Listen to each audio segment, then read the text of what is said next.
आज हमारे बीच नहीं वो, बस यादें हैं उनकी।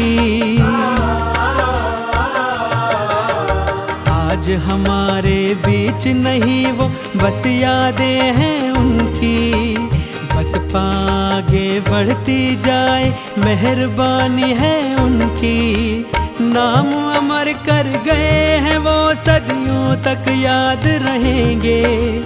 उनके अधूरे सपनों को बहना संग पूरा करेंगे। देश समाज के हित में जिसने जीवन की दी है कुर्बानी। एक सुधारक जिसने देश में एकता लाने की ठानी।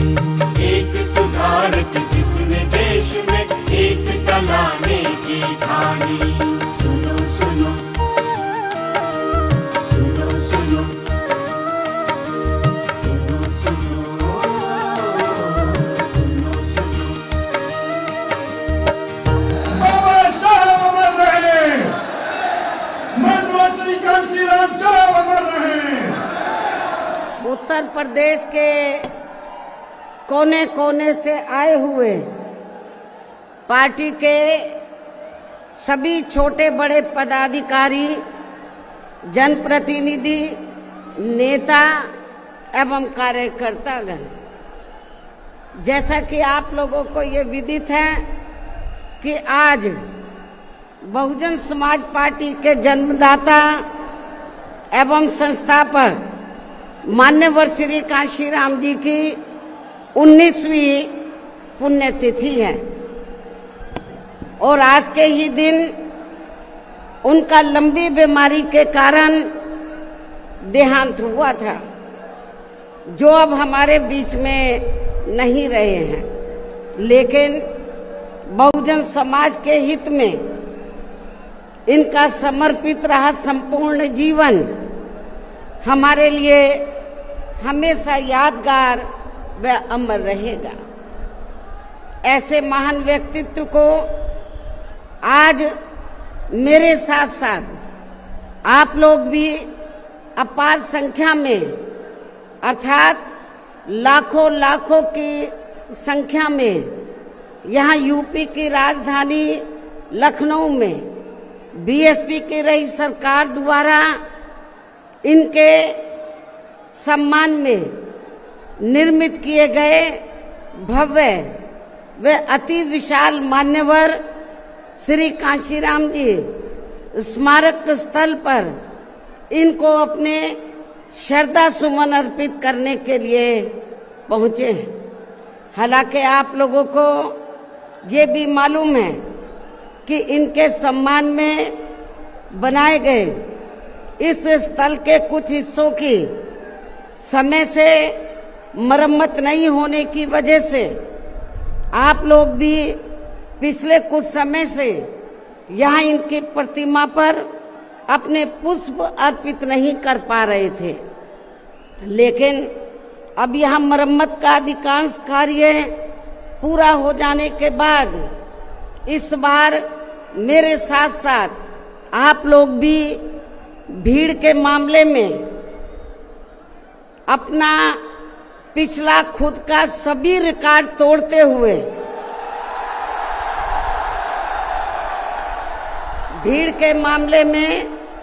अपना पिछला खुद का सभी रिकॉर्ड तोड़ते हुए यहाँ लाखों लाखों की संख्या में इस स्थल पर मान्यवर श्री कांशीराम जी को अपने श्रद्धा सुमन अर्पित करने के लिए पहुंचे हैं, जिसके लिए पार्टी आपकी बहुत बहुत आभारी है। साथ ही वर्तमान राज्य सरकार की भी बहुत बहुत आभारी है और इसलिए आभारी है क्योंकि इस स्थल को देखने वाले लोगों के टिकटों का इकट्ठा हुआ पैसा पूर्व की रही सपा सरकार की तरह वर्तमान भाजपा की राज्य सरकार ने इसे दबाकर नहीं रखा है। बल्कि पार्टी के आग्रह करने पर इसकी मरम्मत करने पर पूरा खर्च किया है। इस संबंध में मैं आप लोगों को ये बताना चाहती हूँ, जब यूपी में हमारी सरकार थी और ये मान्यवर श्री कांशीराम जी के आदर सम्मान में ये जो विशाल स्मारक स्थल जब बनाया गया था, तो हमने उसी समय हमारी सरकार ने ये व्यवस्था की थी कि हम देखने वालों के लिए इस पर हम टिकट की व्यवस्था करेंगे और इसका जो पैसा आएगा टिकट का, तो वो किसी और मद पर खर्च नहीं किया जाएगा, बल्कि जितने भी उत्तर प्रदेश की राजधानी लखनऊ में जो स्मारक बने हैं, पार्क बने हैं, तो उनके रख रखाव पर खर्च किया जाएगा। तो ये हमने व्यवस्था की थी। लेकिन दुख की बात यह है कि जब वर्तमान भाजपा की सरकार से पहले यहाँ सपा की सरकार थी, तो सपा की सरकार ने उस टिकट के पैसे को दबा कर रखा, एक पैसा खर्च नहीं किया इनके रख रखाव पर,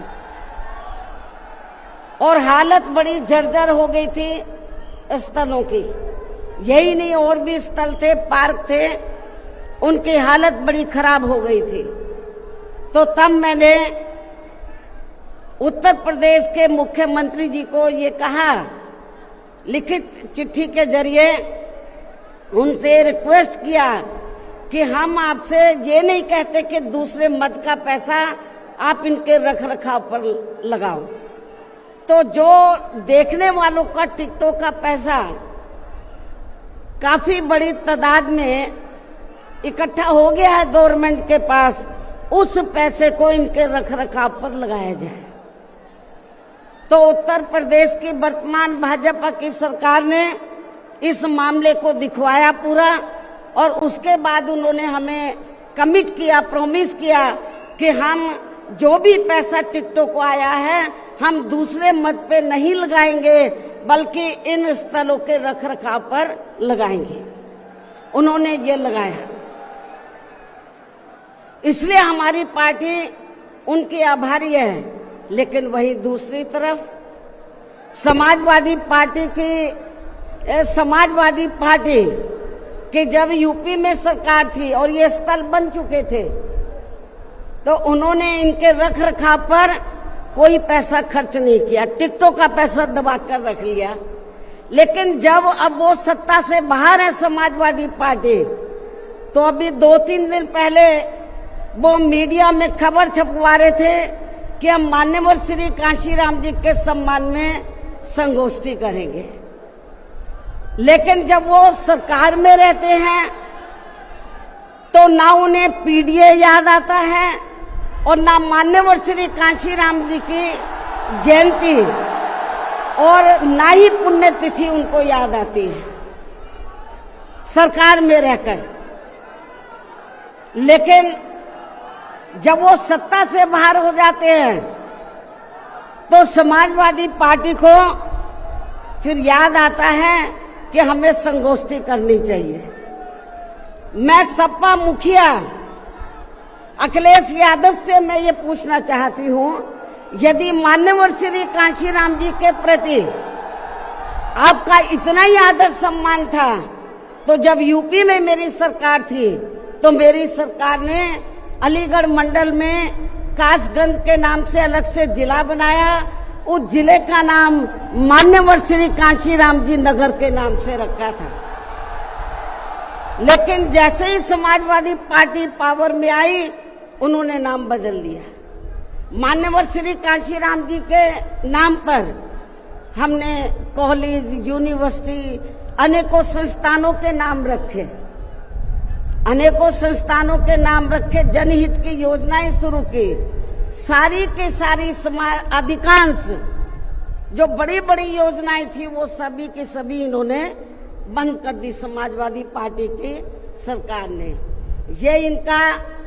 दोगला या दोहरा चरित्र नहीं है तो क्या है? जब ये सत्ता में रहते हैं ना इनको पीडीए याद आता है और ना पीडीए के जो संत गुरु और महापुरुष है वो भी याद नहीं आते हैं। जब ये सत्ता से बाहर हो जाते हैं तब इनको हमारे संत गुरु और महापुरुष याद आते हैं। तो ऐसे दोगले लोगों से आप लोगों को बहुत ही सावधान रहने की जरूरत है। और अब मैं मान्यवर श्री कांशीराम जी जो पंजाब राज्य के एक मध्यम दलित परिवार में पैदा हुए हैं, तो इनके बारे में मैं ये कहना चाहूंगी कि इन्होंने भारतीय संविधान के मूल निर्माता एवं दलितों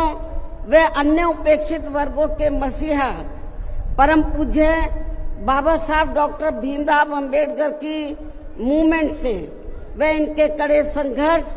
एवं अथक प्रयासों से देश के खासकर करोड़ों दलितों, आदिवासियों, पिछड़े वर्गों,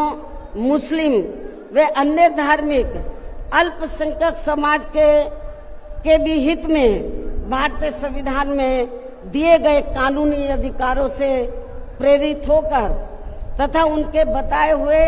रास्तों पर चलकर फिर अपनी पूरी जिंदगी इनके अधूरे रहे कारवां को मंजिल तक पहुंचाने के लिए समर्पित की है। और इसके लिए उन्होंने यानी कि मान्यवर श्री कांशीराम जी ने अपने माँ बाप, भाई बहन, रिश्ते नाते व सरकारी नौकरी आदि सभी त्याग कर बाबा साहब डॉक्टर भीमराव अंबेडकर जी के उस अधूरे रहे कारवां को पूरा करने के लिए लगा दी है, जो बाबा साहब ने यहाँ देश के करोड़ों दलितों एवं अन्य उपेक्षित वर्गों के लोगों को ये कही थी कि मैंने, बाबा साहब ने क्या कहा था कि मैंने अपने कड़े संघर्ष एवं अथक प्रयासों से इन वर्गों के लोगों को भारतीय संविधान में इन्हें स्वाभिमान के साथ जिंदगी व्यतीत करने व खुद अपने पैरों पर खड़े होने के लिए कानूनी अधिकार तो जरूर दिला दिए हैं, लेकिन उनका सही से पूरा लाभ लेने के लिए इन सभी वर्गों के लोगों को अर्थात बहुजन समाज के लोगों को आपस में एकजुट होकर व इन्हें अपने विशाल वोटों के जरिए यहाँ केंद्र एवं राज्यों की भी राजनीतिक सत्ता की मास्टर चाबी खुद अपने हाथों में लेनी होगी। ये परम पूज्य बाबा साहब डॉक्टर अंबेडकर ने कहा था, तभी फिर इनका वास्तव में सही से विकास व उत्थान आदि हो सकता है और तभी फिर ये लोग स्वाभिमान के साथ अपनी पूरी जिंदगी व्यतीत कर सकते हैं। इस मामले में बाबा साहब डॉक्टर भीमराव अंबेडकर जी का ये कहना था कि देश में राजनीतिक सत्ता वह एक ऐसी मास्टर चाबी है जिसके जरिए इन वर्गों के लोग अपनी सभी समस्याओं का समाधान खुद कर सकते हैं। साथ ही ये लोग भी यहाँ अन्य वर्गों की तरह पूरे आत्मसम्मान व स्वाभिमान के साथ अपनी खुशहाल जिंदगी व्यतीत कर सकते हैं। और इसके लिए बाबा साहब डॉक्टर भीमराव अंबेडकर जी ने इन वर्गों के लोगों को जो भी रास्ते दिखाए तो वे उनके जीते जी तो पूरे नहीं हो सके थे, जिन्हें फिर उनके देहांत के बाद उन रास्तों पर चलने वे उनके इस अधूरे रहे कारवां को मंजिल तक पहुंचाने के लिए मान्यवर श्री कांशीराम जी ने अनेकों कष्ट झेलकर अपनी पूरी जिंदगी लगा दी है और वे अपने जीते जी इस मकसद में काफी हद तक कामयाब भी हुए हैं। और खासकर इन्होंने यहाँ आबादी के हिसाब से देश के सबसे बड़े प्रदेश उत्तर प्रदेश में अपनी पार्टी के नेतृत्व में कई बार सरकार बनाकर वे उत्तर प्रदेश सहित नजदीक के लगे राज्यों में भी पार्टी के कुछ सांसद व विधायक आदि भी जिताकर बाबा साहब के कारवां को काफी हद तक आगे बढ़ाया है। इतना ही नहीं बल्कि मान्यवर श्री कांशीराम जी के देहांत होने से पहले उनकी ये दिली तमन्ना थी कि जहां आबादी के हिसाब से देश के सबसे बड़े प्रदेश उत्तर प्रदेश में, जहां दलितों एवं अन्य उपेक्षित वर्गों के लोगों की कुल मिलाकर आबादी काफी ज्यादा है, तो इन्हें यहाँ एकजुट होकर अकेले ही अपनी पार्टी की पूर्ण बहुमत की सरकार बनानी होगी। ये मान्यवर श्री कांशीराम जी की उनके देहांत होने से पहले ये दिली तमन्ना थी। तभी फिर इन वर्गों के लोग यहाँ हर मामले में व हर स्तर पर पूरे स्वाभिमान के साथ अपनी जिंदगी व्यतीत कर सकते हैं, जिनसे प्रेरित होकर फिर अन्य राज्यों में भी इन वर्गों के लोग खुद अपने पैरों पर खड़े हो सकते हैं। तभी फिर यहाँ बाबा साहब का काफी हद तक अधूरा रहा सपना जरूर साकार हो सकता है। लेकिन दुख की बात यह है कि मान्यवर श्री कांशीराम जी के जीते जीतो इनका ये सपना साकार नहीं हो सका था, जिसे फिर इनके देहांत के बाद सन 2007 में इनकी एकमात्र रही उत्तराधिकारी व पार्टी की राष्ट्रीय अध्यक्ष ने, अर्थात हमने यहाँ उत्तर प्रदेश में बहुजन समाज के साथ साथ समता मूलक समाज व्यवस्था में विश्वास रखने वाले उच्च वर्गों के लोगों को भी साथ में लेकर इसे पूरा भी किया है। और सन 2007 में देश के विशाल आबादी वाले यूपी स्टेट में पहली बार हमने यहाँ अपनी पार्टी के अकेले ही पूर्ण बहुमत की सरकार बनाई है। हालांकि पहले 3 बार हमने बनाई, वो मिली जुली सरकार थी, लेकिन चौथी बार हमने अकेले अपने बलबूते पर यूपी में पूर्ण बहुमत की सरकार बनाई है। जो यहाँ खासकर कांग्रेस, बीजेपी, सपा व अन्य जातिवादी पार्टियों को कतई भी अच्छा नहीं लगा है, जबकि इससे पहले केंद्र की रही भाजपा सरकार ने सत्ता का दुरुपयोग करके मेरे ऊपर व मेरे माँ बाप, भाई बहन एवं अन्य रिश्ते नातों आदि के ऊपर भी अनेकों गलत एवं फर्जी केस दर्ज करा के हम सभी को जबरदस्ती इनकम टैक्स व सीबीआई आदि के जंजाल में फंसाकर हमारी छवि को धूमिल करने का हर संभव पूरा प्रयास किया है। इसके साथ साथ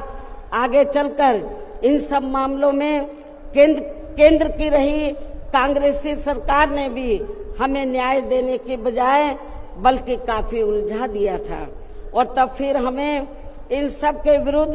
मान्य कोर्ट में भी जाना पड़ा है, जहां हमें न्याय मिला है। इस प्रकार से ये सब भी हमें काफी कुछ झेलना पड़ा है। लेकिन ऐसे विकट व संघर्ष भरे हालातों में भी हमने बाबा साहब डॉक्टर भीमराव अंबेडकर के बताए हुए रास्तों पर चलकर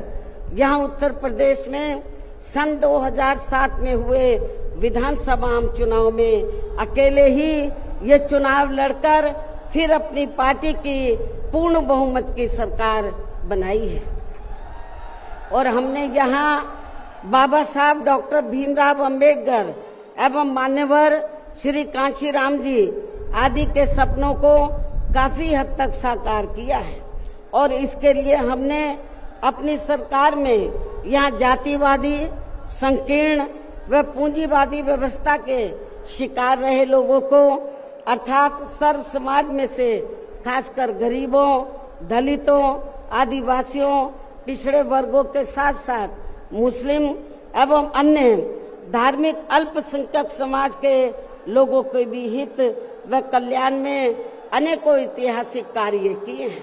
जिनके नाम बदलकर उन्हें अब अन्य राज्यों में विभिन्न पार्टियों की सरकारें भुना रही है, जबकि इसका वास्तव में असली श्रेय बीएसपी को ही जाता है। साथ ही हमारी पार्टी की रही सरकार ने दलितों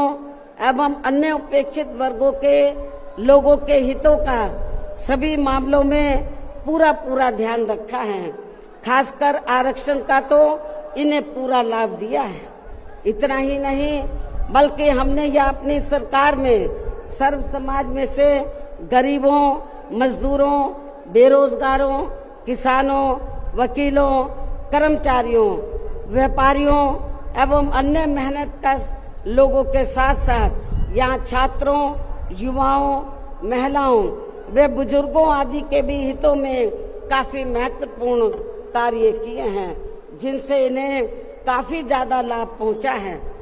इनके साथ साथ हमारी पार्टी की रही सरकार ने प्रदेश में अपराध नियंत्रण एवं कानून व्यवस्था को भी चुस्त व दुरुस्त करने के लिए यहाँ जाति, धर्म व दलगत राजनीति से ऊपर उठकर कार्य किए हैं, ताकि प्रदेश में अमन चैन व शांति व्यवस्था आदि कायम रहे, जिसकी प्रदेश में उस समय काफी जरूरत भी थी। साथ ही कानून व्यवस्था के मामले में हमने यहाँ हर स्तर पर अन्याय, अपराध व भय मुक्त वातावरण भी पैदा किया है। इस प्रकार से हमारी पार्टी की पूर्ण बहुमत की रही सरकार ने यहाँ सर्व समाज के लोगों को हर मामले में व हर स्तर पर सर्वजन हिताय व सर्वजन सुखाय की नीतियों पर आधारित ही यहाँ काफी बेहतरीन सरकार दी है, जिसे प्रदेश की जनता अभी तक भी भुला नहीं पा रही है। और खासकर हमने रोटी रोजी देने के मामले में सर्व समाज में से यहाँ गरीबों, दलितों एवं अन्य उपेक्षित वर्गों के लोगों को काफी हद तक उन्हें आत्मनिर्भर भी बनाया है, जिनके यहाँ वर्षों से सभी विरोधी पार्टियों की रही सरकारों की जातिवादी, संकीर्ण व पूंजीवादी सोच होने के कारण काफी ज्यादा उपेक्षा की गई है। इतना ही नहीं बल्कि हमने वर्तमान केंद्र की सरकार की तरह अपने राजनीतिक स्वार्थ में इन्हें इनके टैक्स के पैसों से ही थोड़ा सा मुफ्त में राशन देकर इनको अपना गुलाम व लाचार नहीं बनाया है, अर्थात इनको दूसरों के ऊपर निर्भर नहीं रखा है। इसके साथ साथ हमारी पार्टी की रही सरकार ने देश में यहाँ बहुजन समाज में समय समय पर जन्मे अपने महान संतों, गुरुओं व महापुरुषों में भी खासकर महात्मा ज्योतिराव फूले, छत्रपति शाहू जी महाराज, नारायण गुरु, बाबा साहब डॉक्टर भीमराव अंबेडकर, मान्यवर श्री कांशीराम जी, संत गुरु रविदास जी व गौतम बुद्ध आदि को भी विभिन्न रूपों में पूरा पूरा आदर सम्मान दिया है। जो ये सब यहाँ जातिवादी पार्टियों को कतई भी रास नहीं आ रहे हैं, और इस मामले में समाजवादी पार्टी तो सबसे आगे रही है। और अब ये समाजवादी पार्टी यहाँ अपने राजनीतिक स्वार्थ में जबरन पीडीए आदि की हवाई बातें करके इन वर्गों को गुमराह करने में लगी है, जबकि हमारी पार्टी की रही सरकार ने अपने संतों, गुरुओं व महापुरुषों आदि के नाम पर यहाँ प्रदेश में जिन जिलों, संस्थानों एवं योजनाओं आदि के नाम रखे थे, तो उनमें से काफी को तो सपा की रही सरकार ने बदल दिया है, जैसा कि शुरू में मैंने आप लोगों को बताया है। साथ ही हमने इन वर्गों के विकास व उत्थान में जो अनेकों महत्वपूर्ण योजनाएं शुरू की थी, तो उन्हें भी अधिकांश बंद कर दिया गया है। आरक्षण दिए जाने के मामले में भी सपा की रही सरकार ने यहाँ दलितों, आदिवासियों एवं अन्य पिछड़े वर्गों के लोगों के साथ हमेशा पक्षपात वाला रवैया ही अपनाया है। इनके पदोन्नति में आरक्षण को तो इस पार्टी की रही सरकार ने एक प्रकार से यहाँ खत्म ही कर दिया था। इसके अलावा इनकी रही सरकार में यहाँ गुंडों, बदमाशों, माफियाओं एवं अन्य अराजक तत्वों को ही ज्यादातर बढ़ावा दिया गया है, जिसकी वजह से यहाँ कानून व्यवस्था भी काफी बुरी तरह से चरमरा गई थी। और अब अधिकांश मामलों में लगभग यही स्थिति हमें यह वर्तमान बीजेपी की सरकार में भी देखने के लिए मिल रही है। जबकि आजादी के बाद इनसे पहले यहाँ शुरू में काफी वर्षों तक कांग्रेस पार्टी के रहे शासनकाल में तो इन वर्गों का हर स्तर पर काफी ज्यादा शोषण व उत्पीड़न आदि हुआ है। एक प्रकार से कुल मिलाकर यहाँ यूपी में कांग्रेस पार्टी का भी ज्यादातर जातिवादी, संकीर्ण व पूंजीवादी सोच के आधार पर ही शासन चलता रहा है। और सन 1975 में देश में लगी इमरजेंसी में तो कांग्रेस पार्टी की रही सरकार ने यहाँ बाबा साहब के संविधान को भी काफी हद तक प्रभावहीन ही बना दिया था, जिसकी आड़ में अब इस पार्टी के लोग आए दिन किस्म किस्म की नाटकबाजी करते रहते हैं। संविधान को हाथ में लेकर किस्म किस्म की नाटकबाजी करते रहते हैं। इसके साथ साथ कांग्रेस पार्टी ने हर प्रकार के हथकंडे इस्तेमाल करके बाबा साहब डॉक्टर भीमराव अंबेडकर को संसद में भी चुनकर नहीं जाने दिया था। इसके अलावा केंद्र में इसी कांग्रेस पार्टी की रही सरकार ने भारतीय संविधान के मूल निर्माता एवं उपेक्षित वर्गों के मसीहा परम पूज्य बाबा साहब डॉक्टर भीमराव अंबेडकर को भारत रत्न की उपाधि से भी सम्मानित नहीं किया था। इसके बाद फिर इनकी मूवमेंट को आगे गति देने वाले मान्यवर श्री कांशीराम जी को भी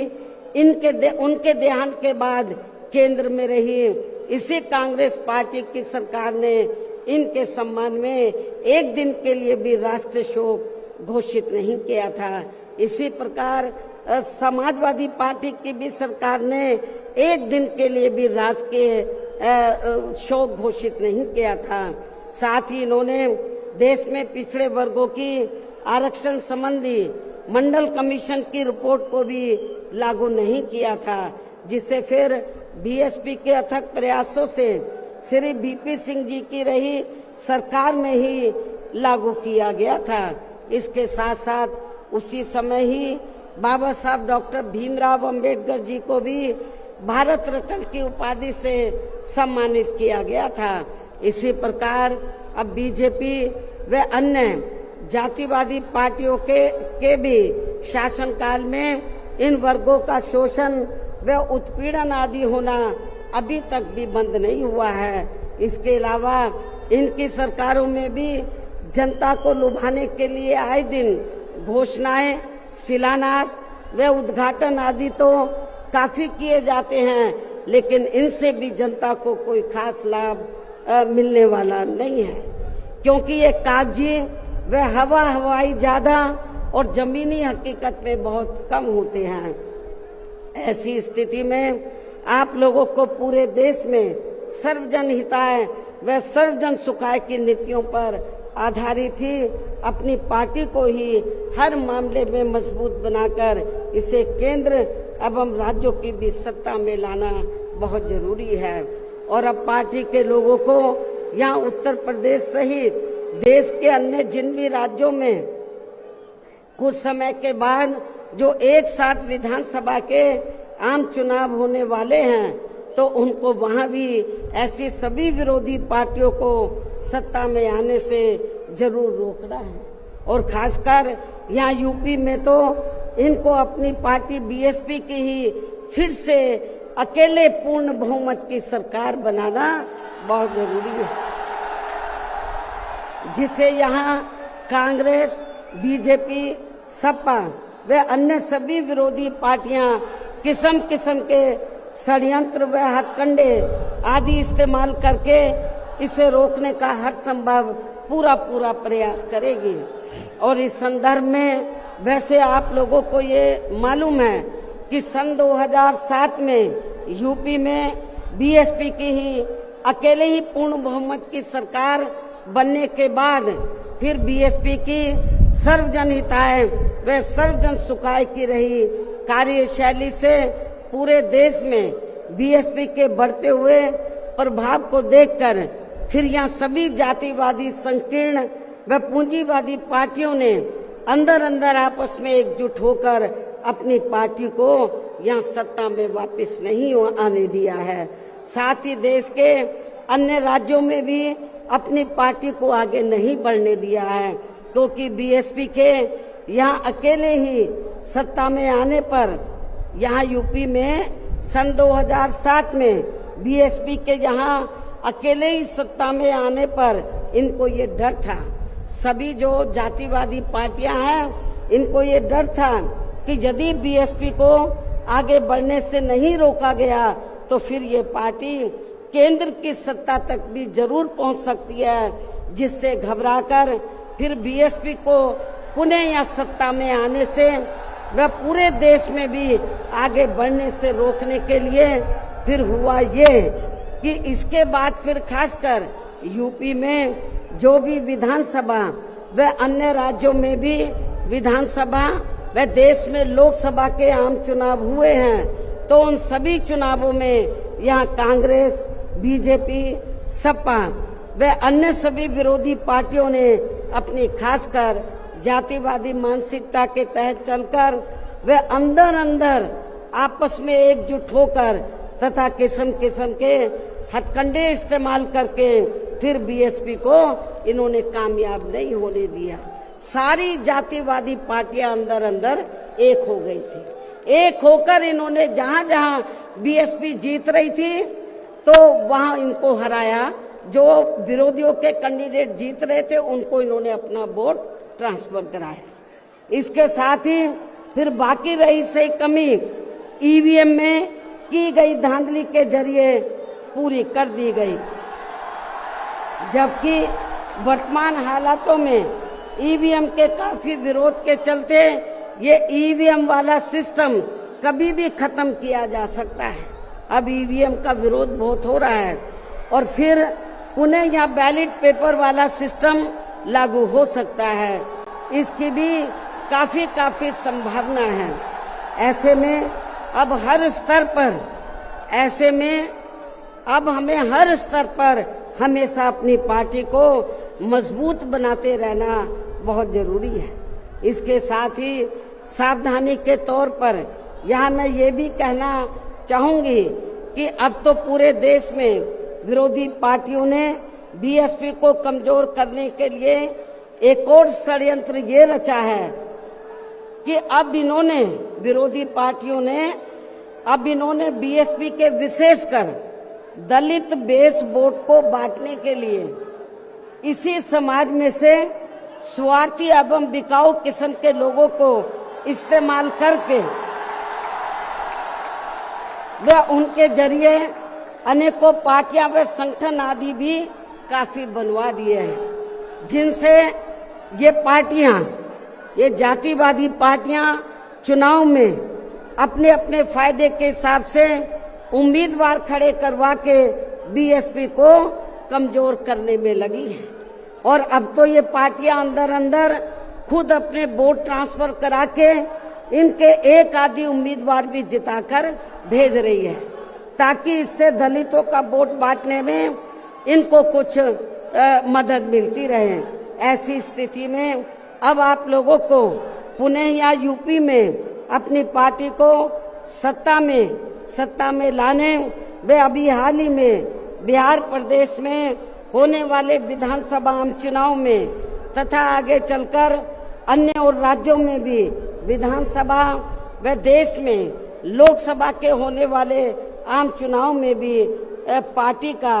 अपनी पार्टी का बेहतर रिजल्ट लाने के लिए ऐसे सभी स्वार्थी एवं बिकाऊ दलित संगठनों व पार्टियों को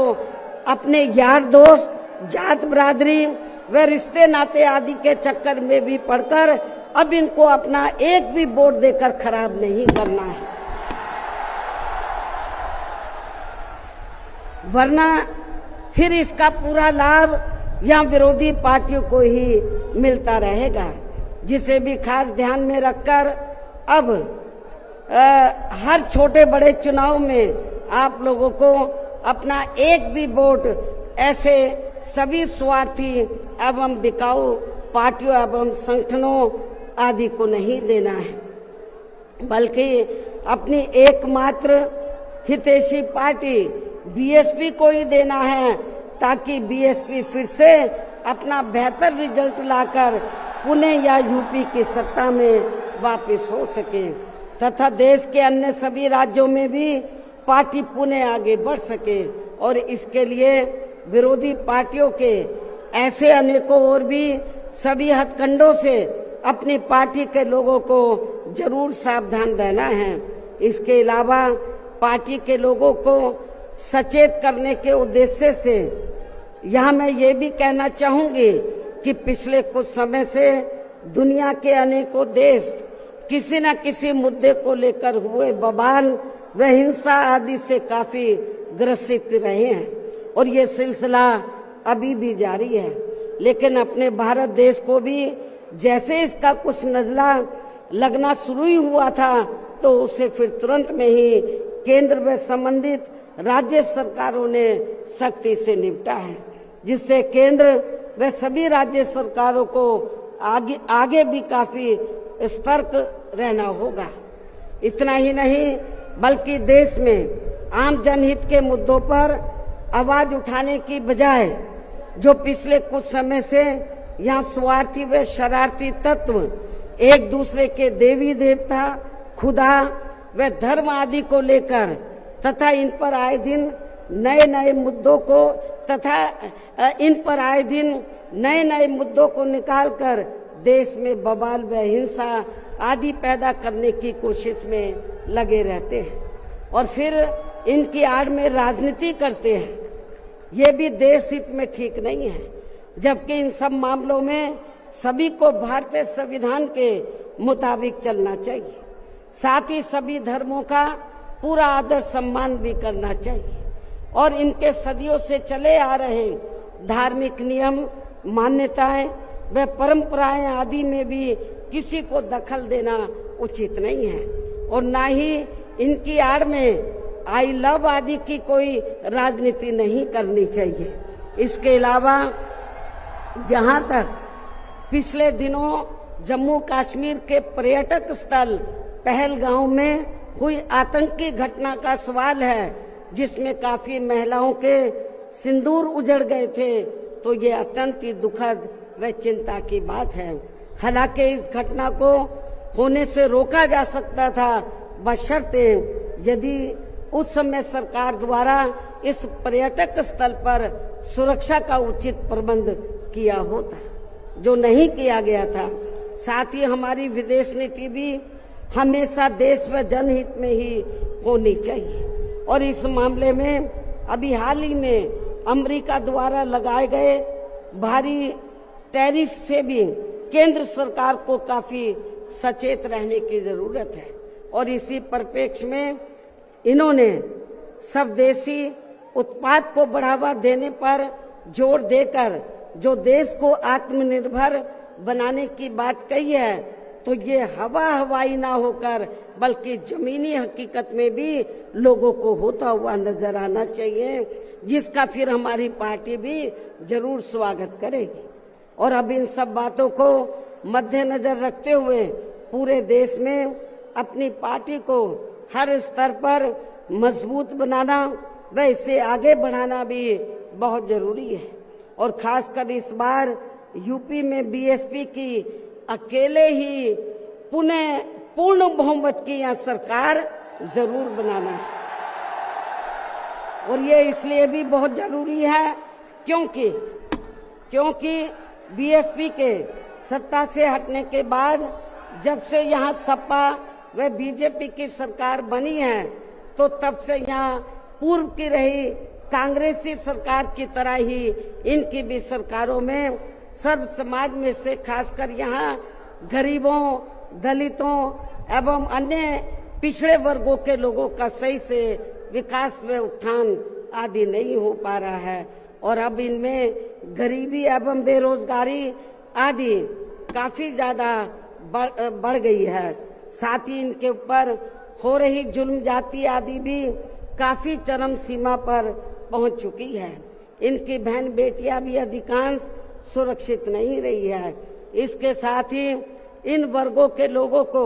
यहाँ आरक्षण का भी सही से पूरा लाभ नहीं मिल पा रहा है। हालांकि इस संबंध में आप लोगों को ये मालूम है कि इनके आरक्षण को लेकर अभी तक जितने भी माननीय कोर्ट के फैसले आए हैं तो उनकी सभी जातिवादी पार्टियों की रही सरकारों ने सही से पैरवी नहीं की है, जिससे अब इनको आरक्षण का बहुत कम ही लाभ मिल पा रहा है।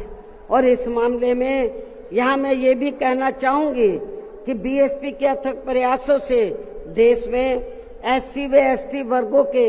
सरकारी नौकरियों में पदोन्नति में आरक्षण को प्रभावी बनाने के लिए जब केंद्र की रही कांग्रेसी सरकार में संविधानिक संशोधन विधेयक संसद में लाया गया था तो तब उसे कांग्रेस पार्टी ने बीजेपी व अन्य आरक्षण विरोधी पार्टियों की अंदरूनी मिलीभगत से पास तक भी नहीं होने दिया था, जो अभी तक भी संसद में लटका पड़ा है। जबकि समाजवादी पार्टी के सांसदों ने तो इस बिल को ही संसद में फाड़ दिया था। इतनी ज्यादा इस पार्टी को इनके पदोन्नति में आरक्षण दिए जाने को लेकर इस बिल से इनको जबरदस्त एलर्जी थी, नफरत थी। ऐसे में अब आप ही ये बताएं, क्या ऐसी स्थिति में कांग्रेस, बीजेपी व सपा आदि जैसी इन जातिवादी पार्टियों में या खासकर अपने दलितों एवं अन्य उपेक्षित वर्गों के लोगों का सही से विकास व उत्थान आदि हो सकता है, मैं समझती हूँ कतई भी संभव नहीं है। इसके अलावा इन्हीं की तरह यहाँ उत्तर प्रदेश सहित पूरे देश में मुस्लिम एवं अन्य धार्मिक अल्पसंख्यक समाज के लोगों का भी सही से विकास व उत्थान आदि होना तो बहुत दूर की बात रही, बल्कि अब तो इनका जान माल व मजहब आदि भी पूरे तौर से सुरक्षित नहीं रहा है। इनकी सच्चर कमेटी की रिपोर्ट भी दरकिनारी कर दी गई है। अपर कास्ट समाज में से गरीब लोगों की तथा विभिन्न क्षेत्रों में लगे लोगों की भी स्थिति हमें कोई खास अच्छी नजर नहीं आ रही है। वैसे भी इन सब मामलों में केंद्र व राज्य सरकारों के भी अधिकांश कार्य सरकारी फाइलों में ही सिमट कर रह जाते हैं, ये भी छिपा नहीं है। कानून व्यवस्था भी यूपी सहित पूरे देश में कोई खास अच्छी नहीं है। हर प्रकार के अपराध भी काफी बढ़ रहे हैं। ऐसे में ये विरोधी पार्टियां सत्ता में आने के लिए खासकर चुनाव के समय में अपने अपने चुनावी घोषणा पत्रों में जो किस्म किस्म के लुभावने वायदे करती हैं, तो उनको फिर ये पार्टियां सत्ता में आने के बाद 50% भी लागू नहीं करती हैं। साथ ही इनके गलत आर्थिक नीतियों की वजह से पूरे देश में गरीबी, बेरोजगारी व महंगाई आदि भी लगातार बढ़ती जा रही है, जिन पर पर्दा डालने के लिए अब ये पार्टियां आए दिन किस्म किस्म के हथकंडे इस्तेमाल करती रहती हैं। इतना ही नहीं, बल्कि अब तो सत्ता एवं विपक्ष अंदर अंदर मिलकर वे अपनी जातिवादी मानसिकता के तहत चलकर यहाँ बाबा साहब डॉक्टर भीमराव अंबेडकर द्वारा निर्मित किए गए इनके मानवतावादी व समता मूलक भारतीय संविधान को भी बदलकर इसे ये पुराने वाले जातिवादी ढांचे में ही परिवर्तित करना चाहते हैं, जिसके लिए इनके साधु संत भी आए दिन पैरवी करते रहते हैं, जिसे हमारी पार्टी बीएसपी कतई भी बदलने नहीं देगी, चाहे इसके लिए हमें कितना भी संघर्ष क्यों ना करना पड़े। तभी फिर यहाँ दलितों, आदिवासियों, पिछड़े वर्गों एवं अन्य उपेक्षित वर्गों के लोगों के कानूनी अधिकार सुरक्षित व बचे रह सकते हैं। वरना इन वर्गों के लोगों को अभी तक थोड़ा बहुत जो भी लाभ मिल रहा है, तो फिर यहाँ संविधान बदलने पर ये काफी कुछ खत्म ही हो जाएगा, जिन्हें बचाने व बरकरार रखने के लिए इन सभी वर्गों के लोगों को बीएसपी के झंडे तले आपस में एकजुट होना बहुत जरूरी है। साथ ही अपनी बीएसपी पार्टी को हर स्तर पर मजबूत बनाकर इसे सत्ता में भी लाना बहुत जरूरी है, क्योंकि बीएसपी ही एक ऐसी पार्टी है जो यहाँ बाबा साहब के बनाए गए संविधान को सुरक्षित रख सकती है और संविधान के मुताबिक चलकर यहाँ सदियों से उपेक्षित रहे दलित एवं अन्य उपेक्षित वर्गों के लोगों को अपने पैरों पर खड़ा कर सकती है। और ये सब आप लोगों ने यूपी में अपनी पार्टी की 4 बार रही सरकार के दौरान होते हुए देखा है। ऐसे में अब यूपी में बीएसपी को ही फिर से सत्ता में लाकर यहाँ की जनता को हर मामले में खुशहाल बनाना होगा, जिसके लिए पार्टी के लोगों को सन 2007 में हुए विधानसभा चुनाव की तरह ही इस बार भी यहाँ पूरे प्रदेश में प्रत्येक पोलिंग बूथ स्तर पर अब इसके लिए करना क्या आप लोगों को,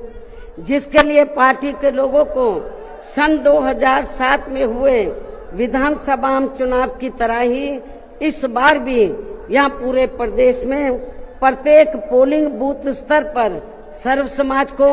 व विशेषकर बहुजन समाज के लोगों को उनकी छोटी छोटी बैठकों के जरिए उन्हें बीएसपी की सर्वजन हिताय व सर्वजन सुखाय की नीतियों एवं सिद्धांतों आदि से जोड़ना है और इस दौरान इन्हें बीएसपी के बेहतरीन रहे शासन काल की उपलब्धियों के बारे में बताना है। साथ ही उन्हें विरोधी पार्टियों के किस्म किस्म के हथकंडों से सावधान रहने के बारे में भी जरूर बताना है। और आज जो भी बातें मैं आप लोगों के सामने रख रही हूं तो उन्हें भी इन छोटी छोटी बैठकों में जरूर बताना है। और यदि पार्टी के लोग मेरी इन सब बातों पर सही से अमल कर लेते हैं तो फिर इस बार अपनी पार्टी के हाथों में यहाँ सत्ता जरूर आ जाएगी। इसके अलावा जहां तक अपनी पार्टी के लिए अकेले चुनाव लड़ने का सवाल है, आप लोग ध्यान से सुने मेरी बात। इसके अलावा जहां तक अपनी पार्टी के लिए अकेले चुनाव लड़ने का सवाल है तो इसके बारे में भी यहाँ मैं अपनी पार्टी के अब तक के रहे अनुभवों को ध्यान में रखकर ये बताना जरूरी समझती हूँ कि देश के अन्य प्रदेशों की तरह खासकर यहाँ यूपी में जब भी हमारी पार्टी ने विधानसभा का आम चुनाव गठबंधन करके लड़ा है तो तब फिर हमारी पार्टी को कोई विशेष लाभ नहीं हुआ है, क्योंकि हमारी पार्टी का जो वोट है, हमारी पार्टी का वोट तो गठबंधन वाली पार्टी को एक तरफा ट्रांसफर हो जाता है, लेकिन उनका जातिवादी मानसिकता की वजह से विशेषकर अपर कास्ट समाज का वोट बीएसपी के उम्मीदवारों को ट्रांसफर नहीं हो पाता है। और वास्तव में यही सही और हकीकत भी है, जिससे फिर हमारी पार्टी के उम्मीदवार भी बहुत कम जीत पाते हैं तथा पार्टी का वोट प्रतिशत भी काफी कम हो जाता है। इसके साथ ही गठबंधन की सरकार बनने पर अपनी पार्टी के नेतृत्व में बनी ये सरकार समय से पहले ही गिर जाती है। जब हम गठबंधन करके चाहे चुनाव लड़ें, वोट प्रतिशत भी कम होता है, सरकार बनाए तो समय से पहले ही गिर जाती है। जैसे सन 1993 में बीएसपी ने सपा से गठबंधन करके यहाँ यूपी में विधानसभा का आम चुनाव लड़ा था तो पार्टी केवल 67 सीटें ही जीत पाई थी। उसके बाद फिर 1996 में पार्टी ने कांग्रेस पार्टी से गठबंधन करके यहाँ विधानसभा का आम चुनाव लड़ा था तो तब फिर पार्टी केवल 67 सीटें ही जीत पाई थी। पहले भी 67, उसके बाद में भी 67। और जब सन 2002 में पार्टी ने यूपी विधानसभा का आम चुनाव अकेले लड़ा था तो तब पार्टी लगभग 100 सीटें जीत गई थी सन 2002 में, जिसमें पार्टी के 2 जीते हुए आजाद उम्मीदवार भी शामिल हैं, जिनको किन्हीं कारणवश सिंबल समय से नहीं मिल पाया था। और फिर इससे पार्टी के लोगों का काफी मनोबल भी बढ़ा था। लेकिन यहाँ खास ध्यान देने की बात यह है कि पार्टी इन तीनों बार गठबंधन की बनी सरकार में अपना कभी भी समय पूरा नहीं कर पाए। हमने तीनों बार जब गठबंधन करके सरकार बनाई तो कभी भी अपना समय पूरा नहीं कर पाई है, अर्थात समय से पहले ही गिर गई है। आप रिकॉर्ड उठाकर देख लो। इसके बाद सन 2007 में पार्टी ने फिर से अकेले यहाँ यूपी में विधानसभा का आम चुनाव लड़ा था, तो तब फिर अपनी पार्टी 200 से ऊपर सीटें जीत गई थी। और फिर हमने यहाँ यूपी में पहली बार पूरे 5 साल के लिए अकेले ही अपनी पार्टी की पूर्ण बहुमत की सरकार बनाई थी। और इस दौरान हमने सर्व समाज के हित में काफी ऐतिहासिक कार्य किए थे। ऐसे में पार्टी द्वारा गठबंधन करके चुनाव लड़ने से या फिर गठबंधन की सरकार बनाने से भी यहाँ सर्व समाज में से खासकर गरीबों एवं बहुजन समाज के लोगों का सही से विकास व उत्थान आदि नहीं हो सकता है। इसलिए इस बार यहाँ यूपी विधानसभा के होने वाले आम चुनाव में अब तक के रहे अनुभवों के मुताबिक हमारी पार्टी ने सन 2007 की तरह ही अकेले ये चुनाव लड़ने का फैसला लिया है।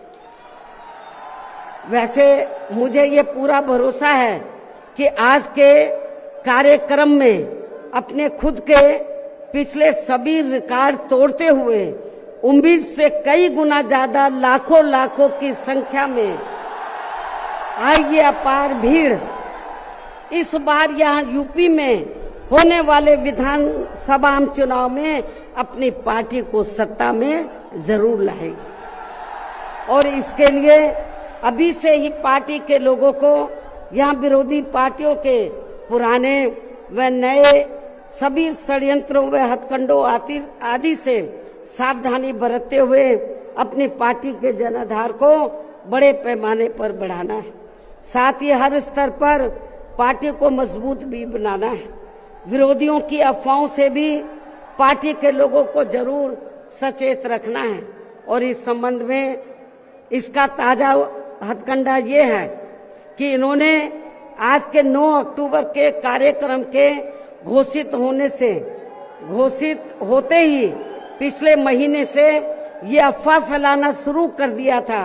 मैं क्यों बोल रही हूँ अफवाहों से सावधान रहना है, क्योंकि इस संबंध में ताजा उदाहरण ये है कि इन्होंने आज के 9 अक्टूबर के कार्यक्रम के घोषित होते ही पिछले महीने से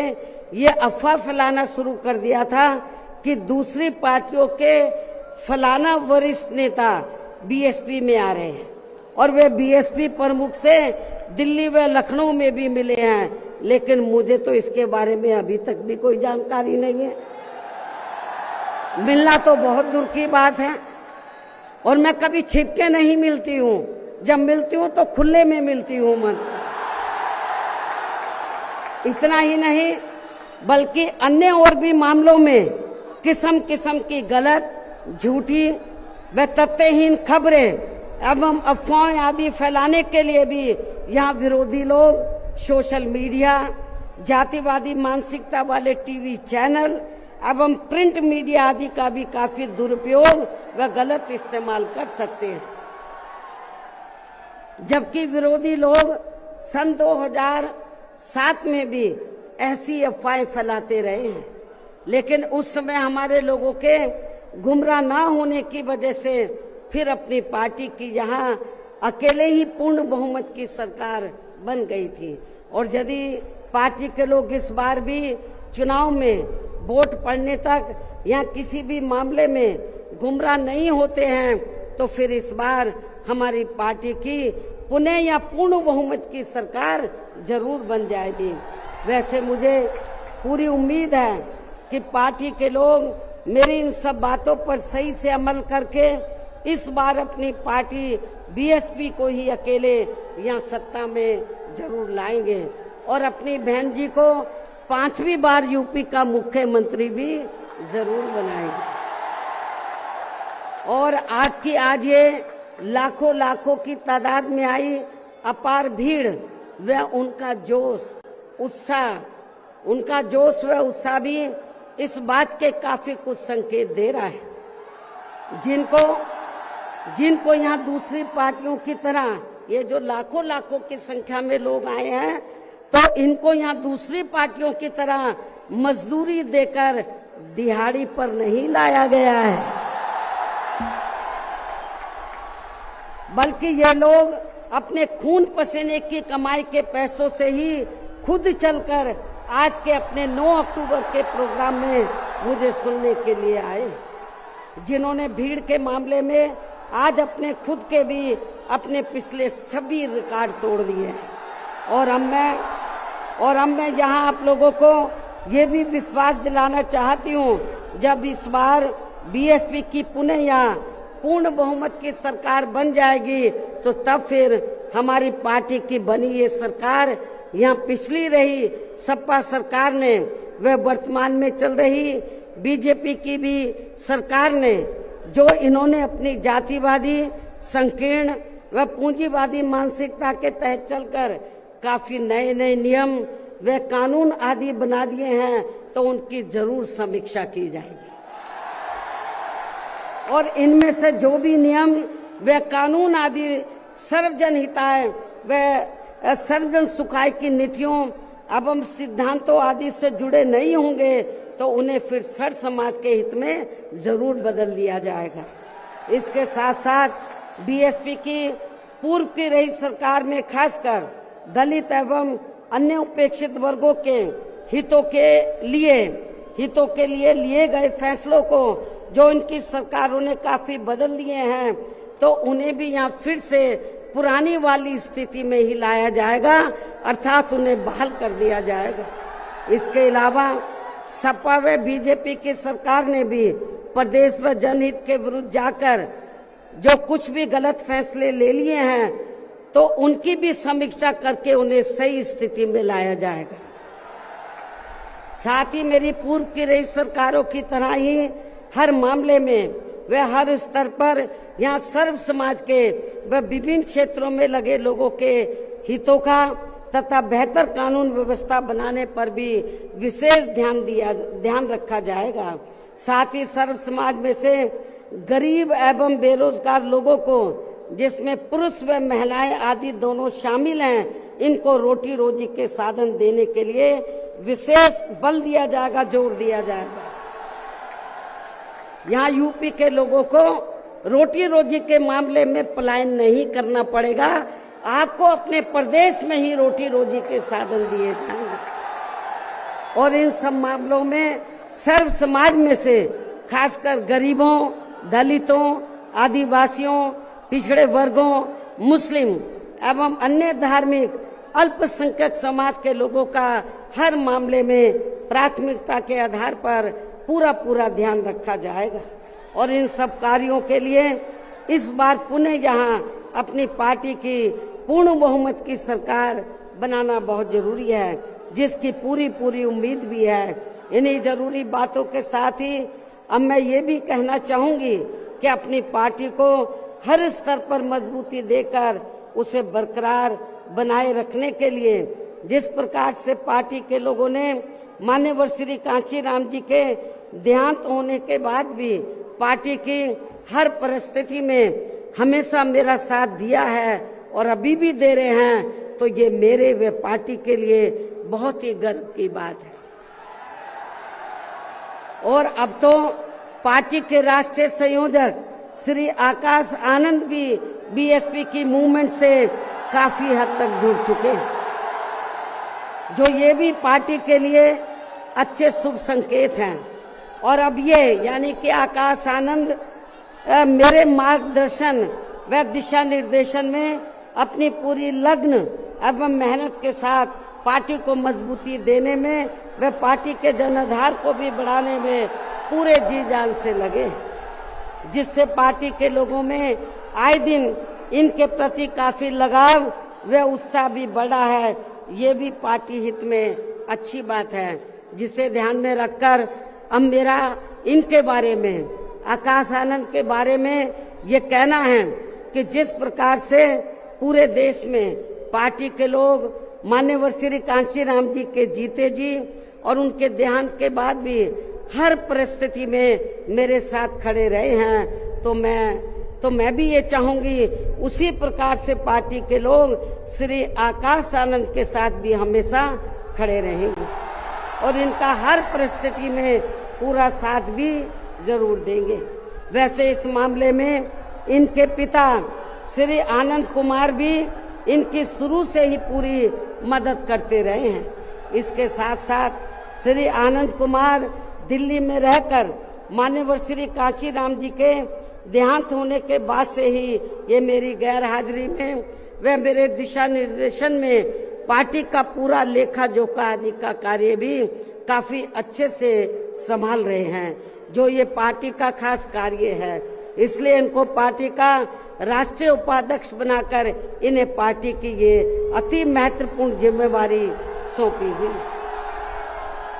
इसी प्रकार से पार्टी के राष्ट्रीय महासचिव श्री SC मिश्रा जी को भी हमने पार्टी का लीगल व मीडिया का तथा अपने खुद के समाज को भी, अपने खुद के ब्राह्मण समाज को भी पार्टी में जोड़ने का ये विशेष कार्य सौंपा हुआ है, जिसे ये मेरे दिशा निर्देशन में अपनी जिम्मेवारी को सही से निभा रहे हैं। हालांकि इनके बेटे श्री कपिल मिश्रा ने भी आज के कार्यक्रम में यह फ्री मेडिकल मदद देने की भी व्यवस्था की है, जो इनका ये कार्य पार्टी के प्रति इनके सेवा भाव को भी काफी कुछ दर्शाता है। पार्टी के हमारे विधायक श्री उमा शंकर सिंह जी भी पार्टी व मूवमेंट के हित में हमेशा मददगार व सक्रिय रहते हैं तथा इनको भी अपने खुद के समाज को पार्टी में जोड़ने की एक खास जिम्मेवारी सौंपी हुई है, जिससे ये पूरी ईमानदारी व निष्ठा से निभा रहे हैं। यूपी BSP प्रदेश अध्यक्ष श्री विश्वनाथ पाल भी पार्टी संगठन का कार्य देखने व पिछड़े वर्गों को जोड़ने के साथ साथ ये पूरे प्रदेश में जहाँ जहाँ भी बहुजन समाज के लोगों पर जुर्म जाति आदि होती है, तो वहाँ ये मेरे दिशा निर्देशन में जाकर उन्हें न्याय दिलवाने का भी पूरा प्रयास करते हैं। ये इनका पार्टी हित में अभी तक काफी सराहनीय कार्य चल रहा है। इसके अलावा आज के कार्यक्रम की सही व्यवस्था करने में लखनऊ जिला व मंडल यूनिट ने भी अपनी अहम भूमिका निभाई है। श्री जमील अख्तर प्रदेश कार्यालय से जुड़े लोगों ने भी आज के इस कार्यक्रम को सफल बनवाने में कोई कमी नहीं छोड़ी है और ये सभी लोग भी बधाई के पात्र हैं। साथ ही प्रदेश के सभी छोटे बड़े पदाधिकारियों एवं कार्यकर्ताओं आदि की भी कड़ी मेहनत, मेन कमाल आप लोगों का है, जिनको मेन कमाल आप लोगों का है। साथ ही प्रदेश के सभी छोटे बड़े पदाधिकारियों एवं कार्यकर्ताओं आदि की भी कड़ी मेहनत व उनके अथक प्रयासों से आज मान्यवर श्री काशीराम जी की पुण्यतिथि के कार्यक्रम में पूरे उत्तर प्रदेश के कोने कोने से लाखों की संख्या में पार्टी के जो लोग इनको अपने श्रद्धा सुमन अर्पित करने तथा मुझे भी सुनने के लिए यहाँ आए हैं। साथ ही आपके पड़ोसी राज्य उत्तराखंड स्टेट से भी पार्टी के कुछ लोग आपके यहाँ इस कार्यक्रम से काफी कुछ सीखने के लिए आए हुए हैं, तो उन सभी का भी मैं दिल से धन्यवाद अदा करती हूँ। हालांकि हमने कोई बाहर के लोगों को इधर नहीं बुलाया है, वो चोरी से अपने आप ही आ गए पूरे देश से और छिपकर कहीं बैठे हुए हैं कि बहन जी कहीं नाराज ना हो जाए। लेकिन मैं नाराज नहीं हो रही, आप लोगों ने आप आ भी गए हैं, आपका भी मैं थैंक्स अदा करती हूँ। लेकिन अब आप लोगों को अपने राज्यों में जाकर यहाँ जो कुछ मैंने बोला है उन सब बातों पर अमल करते हुए तो आप लोगों को पार्टी के जनाधार को आगे बढ़ाना है। तो जिन्होंने क्योंकि जो भी लोग हैं तो बहुत कुछ यहाँ सीखने के लिए आए हैं। वो किस लिए आए हैं? वर्कर है थोड़े से बेचारे, थोड़े कि जब बहन जी हमारे स्टेट में आएगी तो हम लोग भी यूपी से पीछे नहीं रहेंगे, हम लोग भी बड़ा प्रोग्राम करके दिखाएंगे। तो जिन्होंने पूर्व की तरह ही यानी कि पूरे यूपी से जो बड़ी तादाद में लोग आए हैं, तो इनको मैंने जैसे आपको बताया दूसरी पार्टियों की तरह हम लोग दिहाड़ी पे नहीं लाए हैं, मजदूरी पे। ये लोग अपने खुद के पैसों से चलकर यहाँ लाखों लाखों की संख्या में पहुंचकर वे भीड़ लाने के मामले में भी अपने खुद के ही पिछले सभी रिकॉर्ड तोड़ते हुए इस बार मान्यवर श्री कांशीराम जी के पुण्यतिथि के कार्यक्रम को ऐतिहासिक व जबरदस्त कामयाब बनाया है। साथ ही देश के अन्य सभी राज्यों में भी आज मान्यवर श्री कांशीराम जी की पुण्यतिथि के विभिन्न स्तर पर किए गए कार्यक्रम भी काफी कामयाब रहे हैं। उनकी भी पार्टी बहुत बहुत आभारी है। अंत में अब मैं पार्टी के लोगों को ये भी भरोसा दिलाना चाहती हूँ, इस बार यूपी में बीएसपी की 5वीं बार सरकार बनाने के लिए आप सभी लोगों के साथ साथ मैं भी हर स्तर पर अपनी पूरी ताकत लगा दूंगी, कोई कभी छोड़ूंगी नहीं।